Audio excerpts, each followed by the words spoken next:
ಒಂದೆರಡು ಜನ ಅದು ತೆಗೀರಿ ಸಾಕು ಸಾಕು. ಹಾಂ,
5 ಗ್ಯಾರಂಟಿ ಯೋಜನೆಗಳ ಮೂಲಕ ಕಾಂಗ್ರೆಸ್ ಪಕ್ಷವು 3 ವರ್ಷಗಳ ಕಾಲ ಅಧಿಕಾರವನ್ನು ಮಾನ್ಯ ಮುಖ್ಯಮಂತ್ರಿಗಳಾದ ಸಿದ್ದರಾಮಯ್ಯನವರು ಪೂರೈಸಿ ಇದೀಗ 4ನೇ ವರ್ಷಕ್ಕೆ ಕಾಲಿರುವಾಗ ಈ ಪಕ್ಷ ಸಂಘಟನೆ ಮಾಡಲು ಹಗಲಿರುಳು ಶ್ರಮಿಸಿ ಇಡೀ ಕರ್ನಾಟಕದಲ್ಲಿ ಪಕ್ಷವನ್ನು ಅಧಿಕಾರಕ್ಕೆ ತರಲು ಶ್ರಮ ವಹಿಸಿದಂತಹ ಉಪಮುಖ್ಯಮಂತ್ರಿಗಳಾದ DK ಶಿವಕುಮಾರ್ ರವರು ಇದೀಗ 2 ವರ್ಷಗಳ ಕಾಲ ಅಧಿಕಾರವನ್ನು ಪೂರೈಸಲಿಕ್ಕಾಗಿ ಅವರಿಗೆ ಅಧಿಕಾರದ ಒಂದು ಸ್ವೀಕಾರವನ್ನು ಸ್ವೀಕರಿಸಲು ಇವತ್ತಿನ ದಿನ ಕೊಡಗು ಜಿಲ್ಲೆಯ ಕಾವೇರಿ ಪ್ರತಿಮೆಯ ಬಳಿ ನಾವೆಲ್ಲರೂ DK ಶಿವಕುಮಾರ್ ರವರ ಅಭಿಮಾನಿ ಬಳಗವು ಇವತ್ತು ಪೂಜಾ ಕಾರ್ಯಕ್ರಮವನ್ನು ಸಲ್ಲಿಸಿ ಅವರಿಗೆ ಮುಂದಿನ ದಿನಗಳಲ್ಲಿ CM ಸ್ಥಾನ ಮುಖ್ಯಮಂತ್ರಿ ಅಲಂಕರಿಸಲು ದೇವರು ಭಗವಂತನು ಶಕ್ತಿ ನೀಡಲಿ ಅಂತ ಹೇಳಿ ಇವತ್ತು ದಿನ ನಾವು ಎಲ್ಲರೂ ಸೇರಿ ಅವರಿಗೆ ಪ್ರಾರ್ಥನೆ ಹಾಗೂ ಪೂಜಾ ಕಾರ್ಯಕ್ರಮವನ್ನು ಮಾಡಿ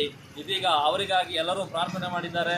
ಮುಂದಿನ ದಿನಗಳಲ್ಲಿ ಮುಂದಿನ 2 ವರ್ಷಗಳಲ್ಲಿ DK ಶಿವಕುಮಾರ್ ರವರು ಮುಖ್ಯಮಂತ್ರಿಯಾಗಿ ಇನ್ನು 2028ಕ್ಕೆ ಕಾಂಗ್ರೆಸ್ ಪಕ್ಷವು ಅಧಿಕಾರಕ್ಕೆ ಬರಲು ಇನ್ನಷ್ಟು ಸಂಘಟನೆ ಬಲಿಷ್ಠ ಮಾಡಲು ಜನಪರ ಯೋಜನೆಗಳ ಕಾರ್ಯಕ್ರಮಗಳ ಮೂಲಕ 2028ಕ್ಕೆ ಅಧಿಕಾರವನ್ನು ವಹಿಸಲು ಅವರಿಗೆ ಭಗವಂತನು ಶಕ್ತಿ ನೀಡಲಿ. ಅದೇ ರೀತಿ ಸಿದ್ದರಾಮಯ್ಯನವರು ಕೂಡ ಅವರೊಂದಿಗೆ ಬೆಂಬಲವಾಗಿ ನಿಂತು ಮುಂದಿನ ಮುಂಬರುವಂತಹ ಚುನಾವಣೆಯಲ್ಲಿ ಇದೇ ರೀತಿ 2.5 ವರ್ಷಗಳು ಸಿದ್ದರಾಮಯ್ಯನವರು ಹಾಗೂ 2.5 ವರ್ಷಗಳು DK ಶಿವಕುಮಾರ್ ರವರು ಮುಖ್ಯಮಂತ್ರಿಯಾಗಲಿ ಇನ್ನಷ್ಟು ಕರ್ನಾಟಕವನ್ನು ಅಭಿವೃದ್ಧಿಪಡಿಸಿ ಬಡ ಜನರಿಗೆ, ದಲಿತರಿಗೆ, ಅಲ್ಪಸಂಖ್ಯಾತರಿಗೆ ಇದು ಎಲ್ಲ ವರ್ಗದವರನ್ನ ಒಂದುಗೂಡಿ ಅವರಿಗೆ ಬೇಕಾದಂತಹ ಅನುದಾನಗಳನ್ನು ನೀಡಿ ಅಭಿವೃದ್ಧಿಪಡಿಸಿ ಇನ್ನಷ್ಟು ಅವರು ಕಾಂಗ್ರೆಸ್ ಪಕ್ಷವನ್ನು ರಾಷ್ಟ್ರೀಯ ಪಕ್ಷವನ್ನು ಗಟ್ಟಿಗೊಳಿಸಲು ಅವರು ಅದೇ ರೀತಿ ರಾಹುಲ್ ಗಾಂಧಿರವರನ್ನು ಮುಂದಿನ ಪ್ರಧಾನಮಂತ್ರಿಯನ್ನಾಗಿ ಮಾಡಲು ಅವರು ಶಕ್ತಿಯನ್ನು ನೀಡಿ ಕರ್ನಾಟಕ ಪ್ರತ್ಯೇಕ ಒಂದು ರಾಜ್ಯ, ಪ್ರತ್ಯೇಕ ಜನಪರ ಕಾಳಜಿ ಹೊಂದಿರುವಂತಹ ರಾಜ್ಯ ಒಂದು ಹೆಸರು ಇದೀಗ ತಾನೇ ಗಳಿಸಿದ್ದಾರೆ. ಮುಂದಿನ ದಿನಗಳಲ್ಲಿ ಬಾಕಿ ಇರುವಂತಹ ರಾಜ್ಯಗಳು ಕರ್ನಾಟಕದ ಹಾಗೆ ಅಭಿವೃದ್ಧಿಯಾಗಲಿ, ಜನಪರ ಕೆಲಸ ಮಾಡಿ ನಮ್ಮ ಪ್ರಧಾನಮಂತ್ರಿ ಆಗಲು ರಾಹುಲ್ ಗಾಂಧಿರವರಿಗೆ ಒಂದು ಅವಕಾಶವನ್ನು ನೀಡಲಿ ಅಂತ ಹೇಳಿ ನಾವು ಈ DK ಶಿವಕುಮಾರ್ ಅಭಿಮಾನಿ ಬಳಗದಿಂದ ಪ್ರಾರ್ಥಿಸುತ್ತೇವೆ. ಧನ್ಯವಾದಗಳು.